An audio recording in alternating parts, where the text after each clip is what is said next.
Bonjour, c'est Crypto et j'espère que vous allez bien. Aujourd'hui, on va parler de Avax, la crypto d'Avalanche. Alors, pourquoi on va parler d'Avalanche? Parce que 1, il rentre dans un narratif de Layer 1, 2, c'est une blockchain qui est surveillée parce qu'elle est basée majoritairement aux USA, donc elle rentre dans le narratif du Made in USA en termes de crypto avec l'arrivée de Trump, et deuxièmement, on a une action de prix qui est très intéressante, avec notamment la chute que l'on a pu avoir, et vous allez voir qu'il y a pas mal de choses à voir. Alors, je vais rappeler ce qu'est clairement Avalanche. Avalanche, c'est une blockchain qui est Layer 1, c'est-à-dire que c'est une blockchain qui a pour but de mettre à disposition des blocs techniques pour que les développeurs puissent construire des applications décentralisées ou utiliser la force de la blockchain dans différents projets, comme par exemple du gaming, parce qu'on parle beaucoup d'Avalanche comme étant une blockchain qui est en train de se diriger fortement vers le gaming. Ça ne veut pas dire que Avalanche c'est du gaming, mais ça veut dire qu'ils mettent à disposition des blocs, des éléments fonctionnels qui sont très utilisés et très simples d'utilisation pour le gaming. Et comme on peut le voir, on va avoir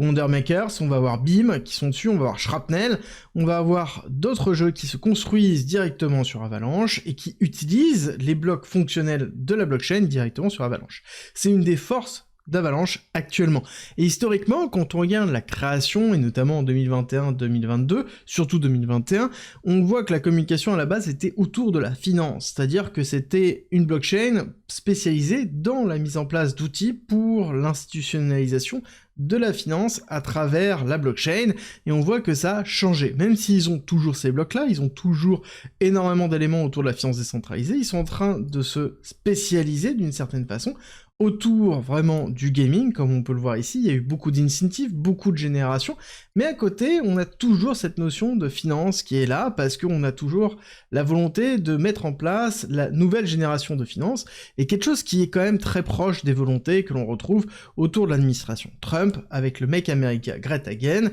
et le fait que Avalanche est basé et a été financé majoritairement par des fonds américains. Et ça se voit avec leur volonté de mettre en place toute la notion de subnet. Alors ça on en parle assez peu, mais il faut comprendre que Avalanche a un kit de développement qui permet de construire des mini-réseaux Avalanche pour les institutionnels, et ça fait déjà plusieurs années. Et ça marche très bien, on en parle peu, parce que ce sont généralement des réseaux privés, mais ça fonctionne très bien. Et c'est le cas par exemple du Avalanche Evergreen, qui est cette transposition du réseau Avalanche dans une spécialisation idéalement parfaite pour une société ou pour de la finance décentralisée, avec une interopérabilité intégrée directement au niveau du réseau qui serait mis en place. Donc c'est vraiment la simplification de la complexité de l'intégration de la blockchain dans la finance traditionnelle, et plus on avance dans cet écosystème, plus on se rend compte qu'il faut que ce soit simple, et c'est le cas d'Avalanche. Alors où on en est en termes de price action et en termes de réaction du prix par rapport à ce qui s'est passé. Alors il faut comprendre qu'on a eu une hyper accélération sur 2020 et 2021, et ensuite on a eu un retracement en 2 temps sur 2022. On est sorti de la zone d'accumulation en novembre 2023 avec une très belle accélération, puis un retest de la zone d'accumulation, deuxième ATH qui a été effectué, donc top local, hein. Quand je dis ATH, c'est ATH sur ce cycle-là, c'est-à-dire sur le nouveau cycle. On va pas aller chercher pour l'instant l'ancien cycle, on se base uniquement sur la cyclicité, donc la périodicité actuelle. On voit qu'on a fait un top local dans les alentours des 65$, on est allé refaire une accumulation pour retester le top de l'accumulation précédente, donc ce qui est plutôt positif, et on est allé chercher ici les 55$. Malheureusement, on n'est pas allé faire un break of structure, j'aurais aimé vraiment valider une accélération, là on aurait eu vraiment quelque chose de très impulsif, et avec derrière un retracement qui nous aurait justement poussé à la hausse très rapidement. Là c'est pas le cas malheureusement, le fait qu'on n'ait pas cassé ce break of structure nous dit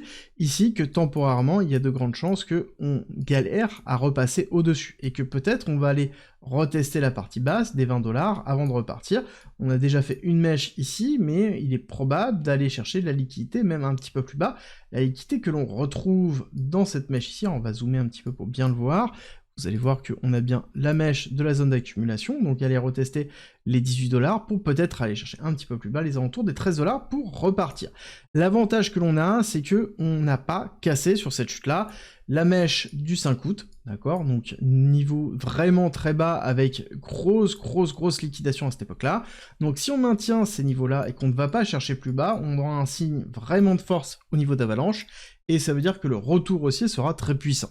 L'important, ça va être toujours la clôture. C'est ça vraiment le plus important, ça va être le ravalement de la mèche. Et là, on voit bien que sur cette semaine qui a été quand même relativement compliquée sur les marchés, on a bien ravalé la mèche, ce n'est pas encore suffisant, mais ce ravalement de mèche nous dit que justement on a un achat fort au niveau d'Avalanche. On est en train de racheter toutes les liquidités qui se trouvaient ici, et maintenant il va falloir avoir une réaction haussière pour pouvoir repartir. La chose qui est importante à prendre en considération, c'est ce que j'aimerais bien voir, c'est une forme de consolidation comme ça, avec un plus bas, un top local qui se fait, un nouveau plus bas qui maintient et qui respecte le suivant, et une nouvelle accélération avec une validation d'un break-off structure mineur pour pouvoir repartir à la hausse. Là, on aura un signal qui sera vraiment très fort. Ça n'empêche qu'actuellement, on est toujours dans des zones de rechargement long terme, hein, quand on regarde là où on se trouve, même sur la zone d'accélération up qu'on a connue là, on est toujours dans la zone 618-686, on voit qu'on a eu un très beau respect des 786, donc encore une fois une belle réaction du cours, donc ce qu'on attend,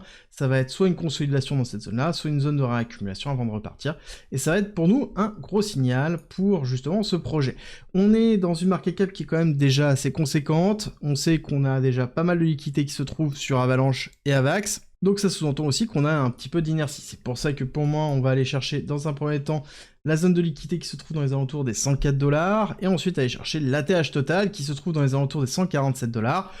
pour aller chercher peut-être une target de 1,1 sur l'extension de Fibonacci avec les 169$. Et si ça fonctionne bien et qu'on a bien en fait de l'injection de liquidité avec un gros mec crypto américain Great Again, on irait chercher les 250$, voire peut-être plus haut avec les 391. Encore faut-il qu'on ait de l'injection de liquidité forte au niveau du projet, qu'on ait du marketing. Ils ont levé il y a pas longtemps plus de 250 millions de dollars, c'est pas pour rien, je pense qu'on prépare beaucoup de marketing de ce côté-là, et que Avalanche a toujours été très agressif en termes de marketing dans des phases haussières, donc c'est un peu ce que l'on pourrait attendre pour l'année 2025. Après, c'est à vous de voir, est-ce que ça correspond au risque que vous êtes prêt à prendre, en termes de perspective d'évolution, bref, il y a toute une réflexion à avoir dans la construction de votre portefeuille et dans la stratégie de vente. Comprenez bien que si vous n'avez pas de stratégie, ça risque d'être compliqué, et si jamais vous voulez aller plus loin, sachez que vous avez un groupe privé gratuit qui est en commentaire en description, qui vous permet d'avoir accès à de la formation, à de l'information, à des lives, à plein d'analyses, gratuitement en commentaire en description. Et ça vous permet d'appréhender ce marché de façon beaucoup plus simple et surtout de comprendre les risques qui sont liés, aux différents retracements et aux chasses, comme on peut le voir avec ici cette phase de capitulation que l'on a vécue ensemble. Ce sera tout pour aujourd'hui. Si vous avez aimé cette vidéo, n'oubliez pas, likez, partagez et abonnez-vous. Et on se retrouve très vite.